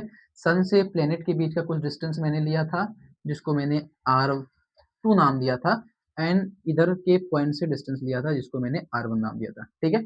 चलो तो लेट सपोज, ध्यान देना, सुनना, अब इसी चीज को मैं थोड़ा सा बाद में सिंप्लीफाई करूंगा, अब आगे सुनना। ये प्लेनेट था, और मैंने बोला था ये माइनर एक्सिस है, ये माइनर एक्सिस होता है, एंड ये मेजर एक्सिस होता है भैया, मेजर एक्सिस। इसको एपी हेलन बोलते हैं, इसको पेरी हेलन बोलते हैं। मतलब जो हमारे पास में नियर पॉइंट होता है ना, नियर पॉइंट को पेरी हेलन बोलते हैं, फार पॉइंट को एपी हेलन बोलते हैं, ठीक है, दूसरा नाम उसका। अब इसमें करना क्या होता है, तो भैया जो कैपलर थे उन्होंने सेकंड लॉ में ये बोला था कि जब भी कोई प्लेनेट, ठीक है, सन के अराउंड इलिप्टिकल ऑर्बिट में घूमता रहता है, तो जो भी वो डिस्टेंस ट्रेवल करेगा, जो भी एरिया वो ट्रेवल करेगा, तो इक्वल एरियाज, मतलब कुछ टाइम वगैरह में जो भी एरियाज वो फार पॉइंट में ट्रेवल करेगा, जो भी एरिया वो नियर पॉइंट में ट्रेवल करेगा, इन इक्वल इंटरवल ऑफ टाइम में उनकी वैल्यू ना बराबर होती है, कांस्टेंट होती है, ठीक है, आर इक्वल होते हैं। कैसे सुनना, जैसे ये हमारे पास में एक प्लेनेट है, ठीक है, सपोज करो खुल जा भाई, ये प्लेनेट है, इधर पे सपोज करो स्टार्टिंग में हमारे पास में एक प्लेनेट है, T1 टाइम पे वो इधर पे था। लेट सपोज T1 टाइम पे एक प्लेनेट था, जो कि हमारे पास में सन से R डिस्टेंस पे कुछ इस जगह पे था, T1 टाइम पे, ठीक है। एंड कुछ टाइम लेने के बाद भैया वो चला गया, थोड़ा सा मूव करके इस जगह पे पहुंच गया, ठीक है, कुछ टाइम बाद वो पहुंच गया इस वाले पॉइंट पे, ठीक है। एंड जब वो इस टाइम पॉइंट पे पहुंचेगा तो हो सकता है T1 प्लस डेल्टा टी लिखते हैं, ठीक है। डेल्टा टी टाइम में भैया वो वहां पे पहुंच जाता है T1 plus delta T time में, मतलब जो प्लेनेट था उसने इतना एरिया कवर करा है, ठीक है, उसने ये एरिया कवर करा है, ठीक है, जस्ट ये एरिया कवर करा है। सेम चीज जब वो आगे आएगा, सुनना अभी, जब ये आगे आएगा घूमते हुए नियर पॉइंट में, तो जब नियर पॉइंट की बात आती है, तो लेट सपोज ये नियर पॉइंट में प्लेनेट कभी यहाँ पे था, T2 टाइम पे यहाँ पे था, ठीक है, एंड मूव करके भैया वो पहुंच गया इस जगह पे, ठीक है। इसको देखते हैं T2 प्लस डेल्टा टी, मतलब थोड़ा सा टाइम और लिया और उसने ये जगह पे पहुंच गया, मतलब जो थोड़ा सा मैंने टाइम गैप दे रहा हूँ, टाइम गैप, वो टाइम गैप में वो यहाँ पे पहुंच गया, तो ये जो एरिया उसने कवर करा होगा, ठीक है, ये जो एरिया भैया वो कवर किया है, ठीक है, ये वाला, ठीक है, इसको एरिया नाम देते हैं। चलो तो जो फर्स्टली उसने एरिया कवर करा है, इसको नाम देते हैं A1, इसको नाम देते हैं A2। एरिया, एरिया के लिए A1 और A2 में नाम दे रहा हूँ।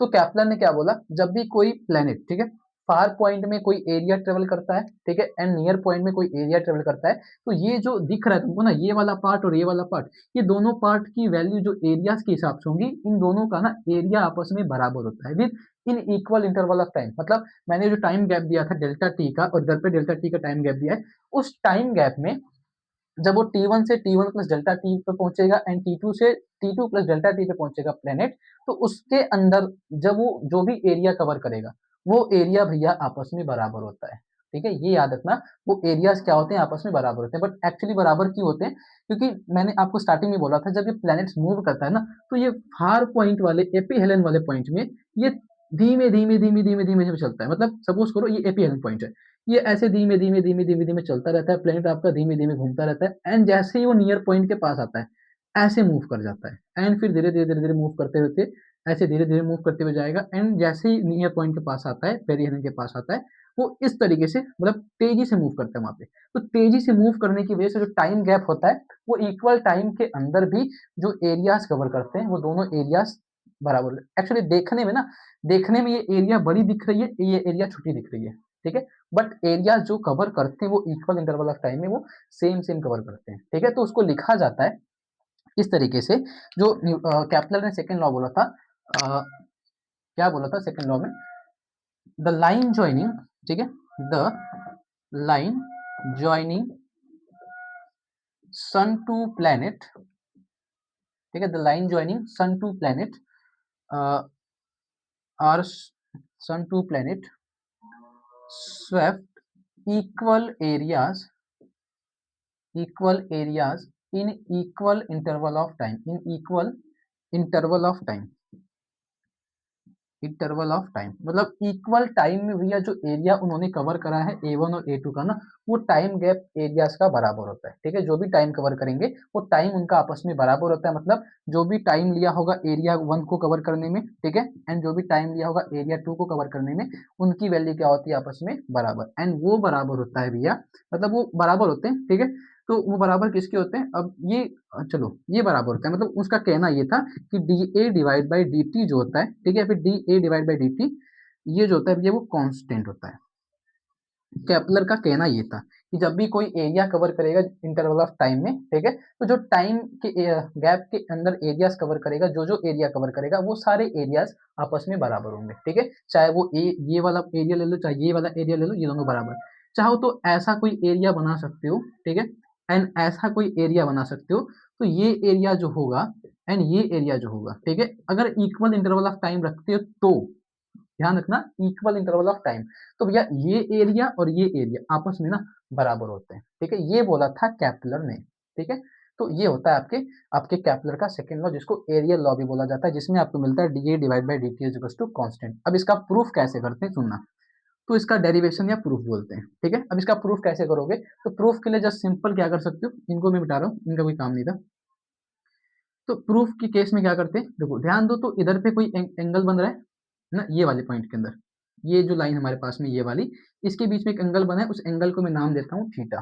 ठीक है, एंड जो डिस्टेंस है डिस्टेंस को मैं आर नाम दे रहा हूँ, ठीक है, एंड इधर से एक परपेंडिकुलर लाइन ड्रॉ कर दो, इधर से एक परपेंडिकुलर लाइन ड्रॉ करो, तो भैया ये बन रहा है एक, आपने क्या करा, एक आर्क खींच दिया उसके ऊपर, वो आर्क की वैल्यू कितनी होगी, तो अगर आपको आर्क की वैल्यू चाहिए तो सीधी सीधी बात है भैया, ये जो एरिया होगा ये होगा आर डी थीटा के बराबर, ठीक है, ये जो आर्क आपने खींचा है ये आर्क का वैल्यू होगा R D theta, arc is to radius into angle, ये होता है, तो जस्ट हमने इसको थोड़ा सा कैलकुलेट करा है, तो आर डी थीटा मैंने उसको नाम दे दिया, ठीक है, अगली बात सुनना, तो area of this part, area निकालोगे तो एरिया ऑफ दिस पार्ट नाम देते हैं ओ ए बी, या फिर इस पूरे पार्ट को चलो area of O A B, ठीक है, उस पूरे पार्ट का जब मैं एरिया निकालूंगा तो सिंपल क्या होता है, एरिया ये ट्रायंगल के शेप में दिख रहा है, तो ट्रायंगल का फॉर्मूला होता है half into base into height, तो बेस भैया तो आर ही है, इसका आर ही डिस्टेंस पे है,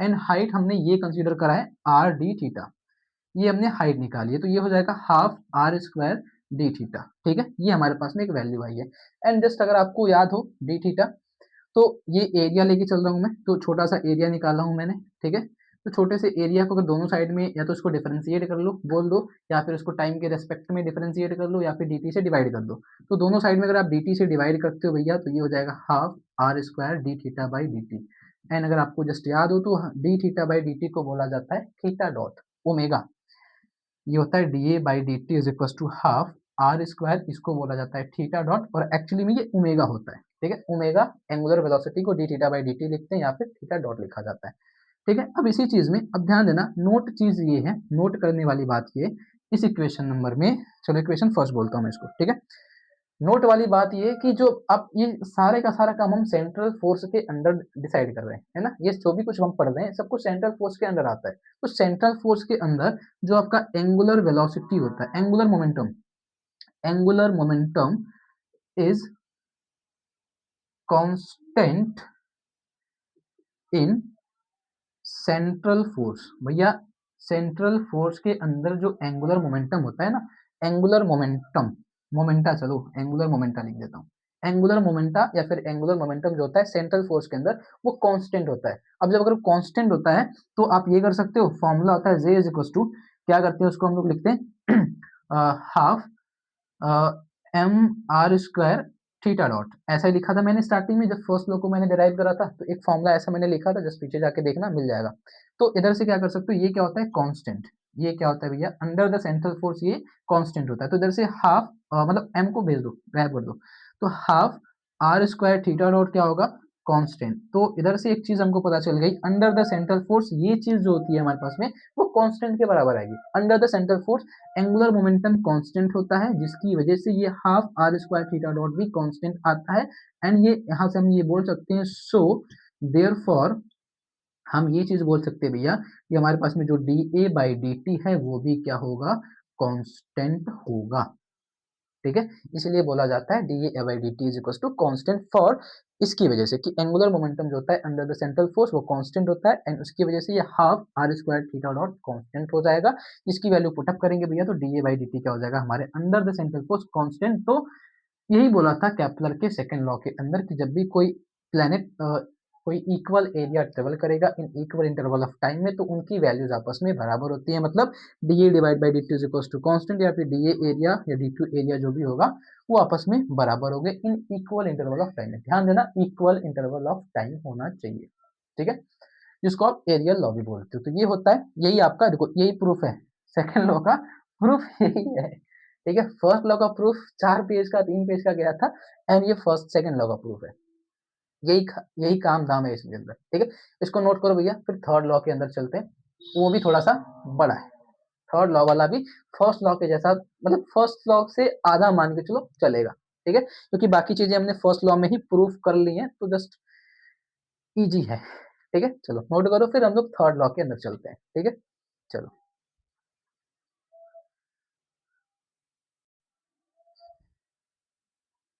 चलो भैया। अच्छा सुनना, अब आगे हम लोग थर्ड लॉ को डिस्कस करने वाले हैं। उसमें हमको इधर से कुछ चीजें डिस्कस करनी होंगी जो हमको काम में आता है। ठीक है, यहीं से मैं कुछ चीजें डिराइव कर लेता हूँ। थर्ड लॉ का फिगर मैं थोड़ा सा सीधा कर देता हूँ। क्या करना होगा देखो, अगला जो हमारा काम होगा, थर्ड लॉ होता है, क्या हो गया भाई खत्म हो गया क्या? अगली जो टॉपिक है हमारी वो है क्या है, थर्ड लॉ। ठीक है, Kepler's third law of motion, उसको एरियल लॉ नहीं बोलते। ठीक है, चलो अब सुनना, ये जो हमारे पास में डिस्टेंस था, इसके अंदर ये जो ए होता है, ध्यान देना ये वाले डिस्टेंस को R1 कहते हैं। ठीक है, एंड ये वाले डिस्टेंस को भैया R2 कहते हैं। सिंपल चीजें ही है। फिगर हमारे पास में यही रहेगा, आप ये फिगर आप यूज कर सकते हो, कोई दिक्कत वाली बात नहीं है। ठीक है, सेम फिगर आप यूज कर सकते हो उस जगह पे इन थर्ड लॉ के अंदर। बाकी चीजें मैंने आपको अभी जस्ट समझाई हैं। अब अगले काम क्या है, ये डिस्टेंस जो होता है नियर पॉइंट वाले को हमने R1 नाम दे दिया है, फार पॉइंट वाले को R2, कुछ भी कर सकते हो, R2 R1, इसको R1 इसको R2, कुछ भी कर सकते हो, कोई दिक्कत वाली बात नहीं है। ठीक है, तो मैंने नियर पॉइंट को R1 नाम दिया है, फार पॉइंट को R2 नाम दिया है। तो अगर आप ध्यान दो, तो भैया हमारे पास में जो ए होगा, जिसको आप बोलते हो semi major axis, semi major axis बोलते हो। ठीक है, इसको आप बोलते हो semi major axis. A is equal to क्या हो जाएगा R1 प्लस R2 बाई 2। मैं थोड़ा सा अभी सिंपल बता रहा हूँ, अभी बताऊंगा थर्ड लॉ क्या होता है। मैं इधर से बताने वाला हूँ क्या क्या चीजें यूज होने वाली है इधर पे। ठीक है, तो ये एक फॉर्मूला है जो हमको उधर पे यूज होगा। ठीक है, ये जो फॉर्मूला है वो हमको उधर पे यूज होने वाला है। ठीक है, अब ध्यान से सुनना। अब जो हमारे पास में थर्ड लॉ ऑफ कैप्लस का थर्ड लॉ ऑफ मोशन होता है, प्लेनेटरी मोशन, उसमें क्या होता है एक्चुअली में, तो कैप्लर ने थर्ड लॉ के अंदर ये बोला था, जब भी कोई प्लेनेट किसी इलेक्ट्रिकल पाथ पे गोल गोल गोल गोल घूमता रहता है, ठीक है, उसके ऑर्बिट में, इलेक्ट्रिकल ऑर्बिट में घूमता रहता है, तो जो टाइम का स्क्वायर होता है, मतलब जो भी वो टाइम लेगा, ठीक है, जो भी टाइम पीरियड लेगा चलने के लिए, एक चक्कर पूरा करने के लिए, ये प्लेनेट पूरा एक राउंड पूरा करने के लिए जो भी टाइम लेगा उसको टाइम पीरियड बोलते हैं। उसका जो स्क्वायर होगा, टाइम पीरियड का स्क्वायर उसके सेमी मेजर एक्सिस के क्यूब के डायरेक्टली प्रोपोर्शनल होता है। जैसे सुनना, टाइम पीरियड का स्क्वायर सेमी मेजर एक्सिस के क्यूब के डायरेक्टली प्रोपोर्शनल होता है, उसको बोला जाता है भैया Kepler's third law of motion, which means it according to this law.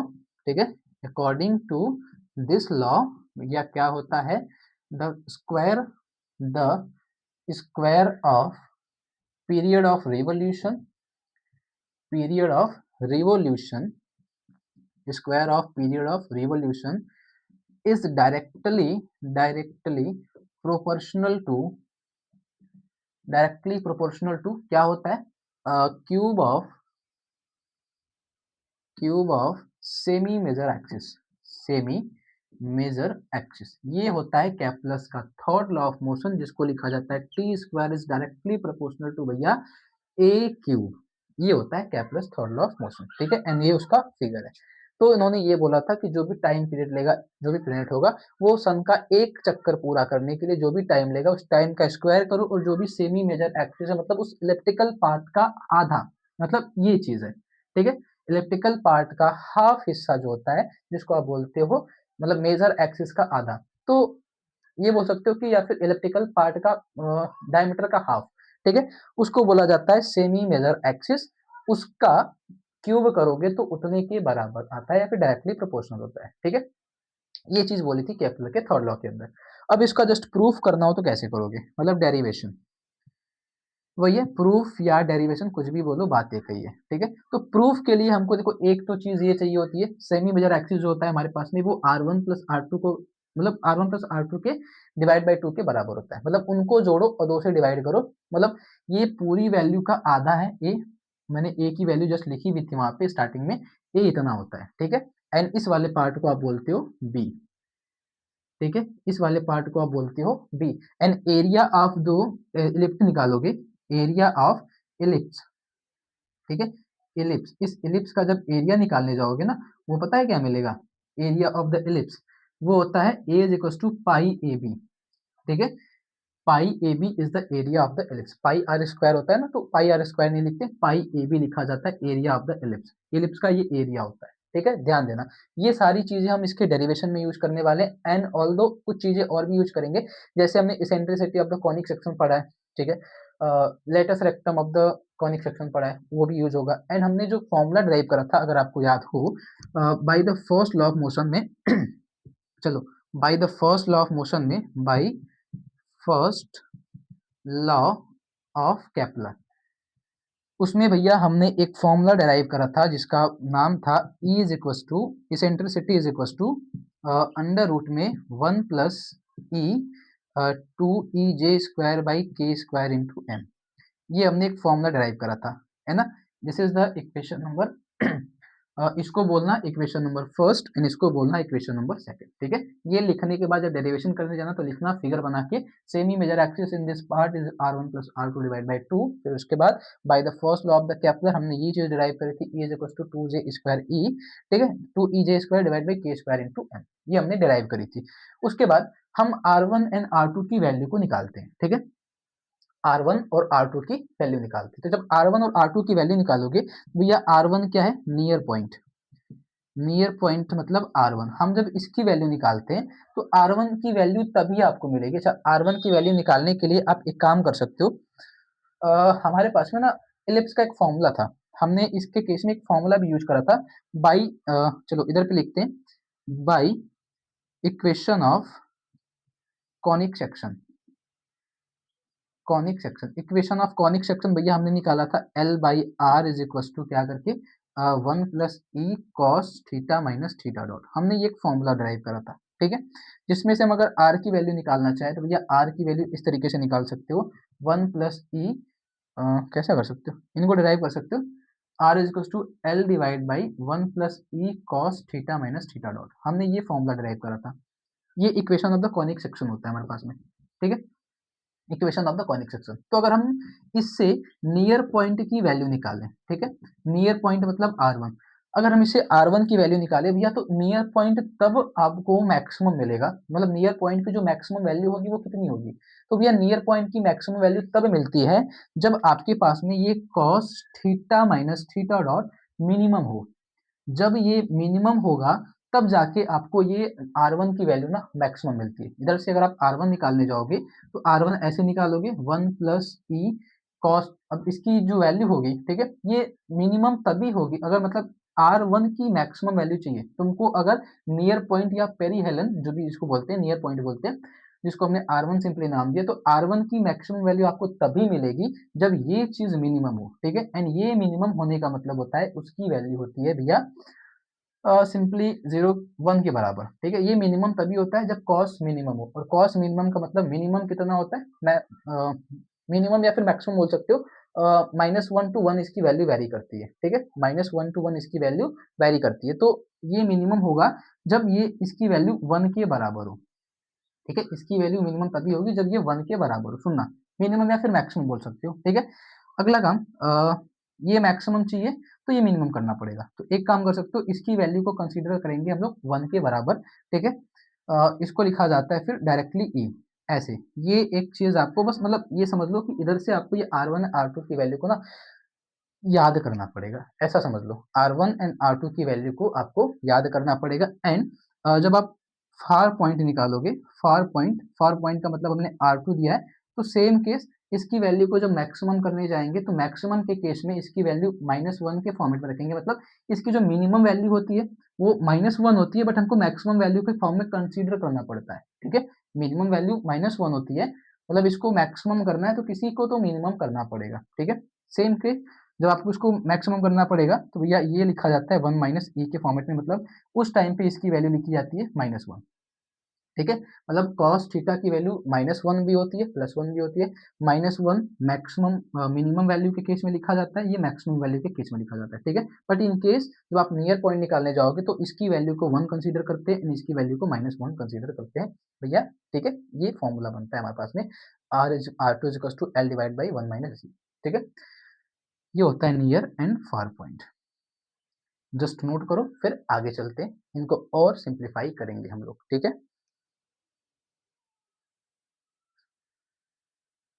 चलो, हो गया?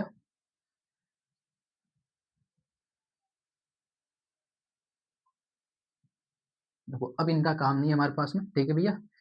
अब हम क्या करेंगे, ए की वैल्यू निकालते हैं, ठीक है?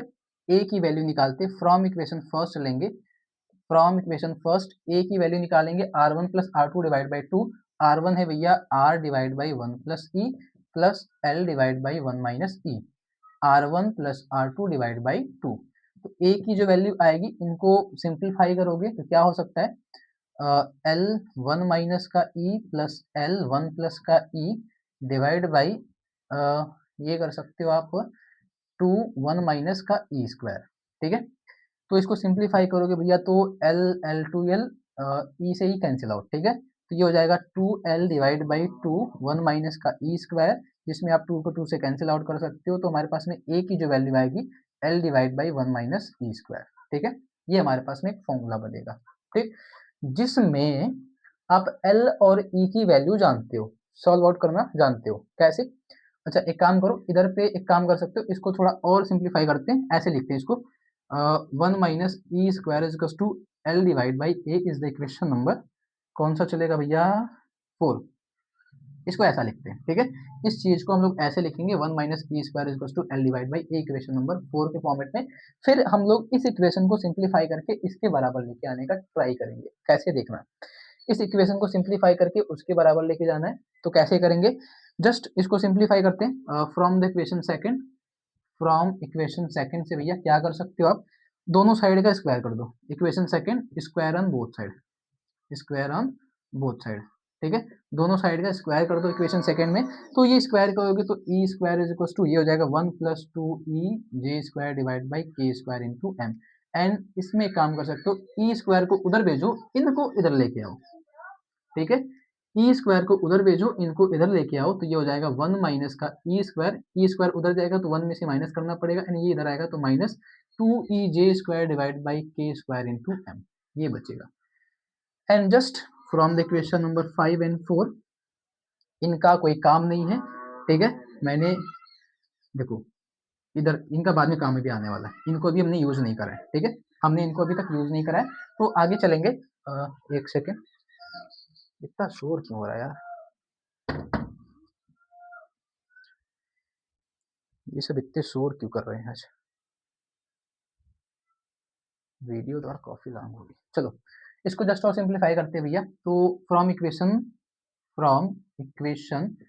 4 एंड 5 से, ठीक है? इक्वेशन 4 एंड 5 से कंपैरिजन कराओगे, तो L divide by A is equal to minus का 2 E J square by K square into M, ठीक है? ये हमारे पास में एक फॉर्मूला बनेगा।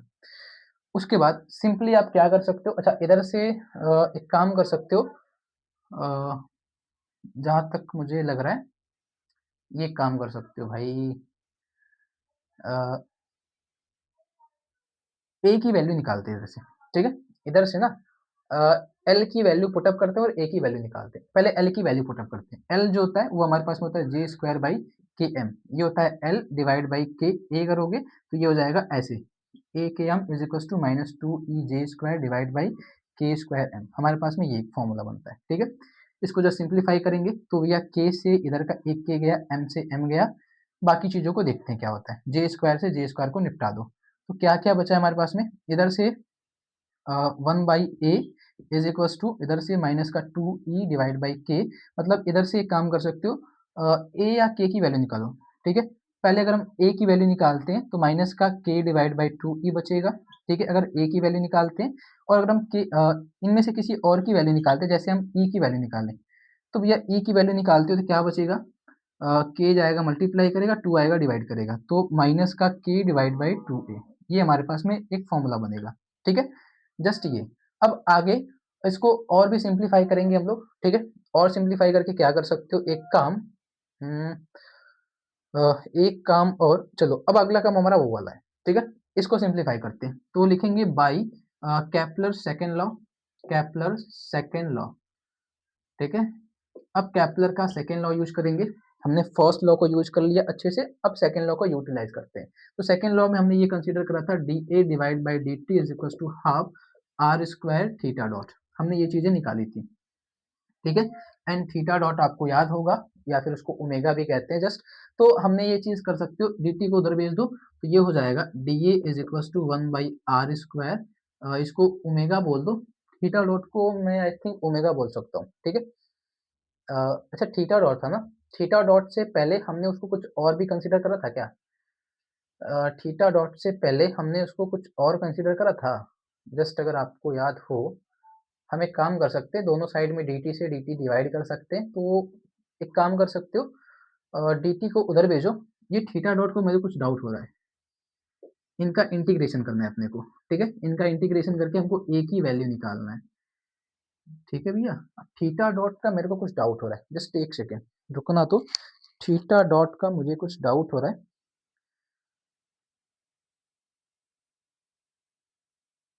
चलो।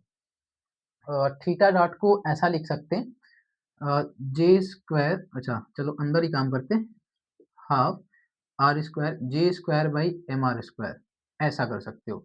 डी टी जैसे हमारे पास में फॉर्मूला होता है ना, J equal to M R square theta dot, तो इधर से हम थीटा डॉट की वैल्यू निकाल सकते हैं J by M R square, ठीक है।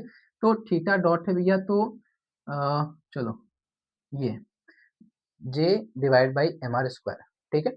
इसको जब सिंप्लीफाई करोगे तो ऐसा केस मिलेगा, आर स्क्वायर से आर स्क्वायर को निपटा दो, A is equal to half D T का है ना भाई, तो J N T divide by M, ये फॉर्मूला बनेगा हमारे पास में, ठीक है। इसको सिंप्लीफाई करोगे तो J T divide by two M का फॉर्मूला बनेगा।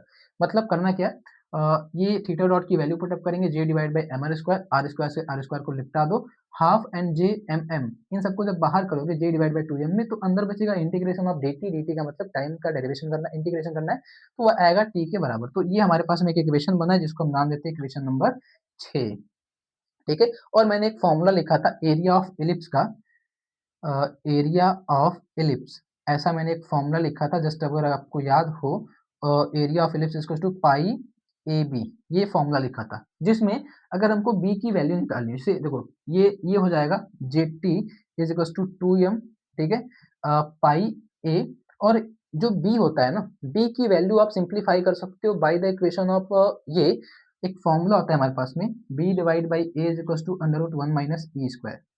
इलिप्स के केस में हमारे पास में ना ये एक फॉर्मूला होता है, अगर आपने इलिप्स पढ़ा होगा 11 क्लास में, तो भैया इलिप्स के केस में हमारे पास में ये फॉर्मूला होता है। तो जिसको अगर हम मेजर एक्सिस माइनर एक्सिस था, तो माइनर एक्सिस निकालने का हमारे पास में ये एक फॉर्मूला होता है, B is equal to A under root one minus का ई स्क्वायर, ठीक है।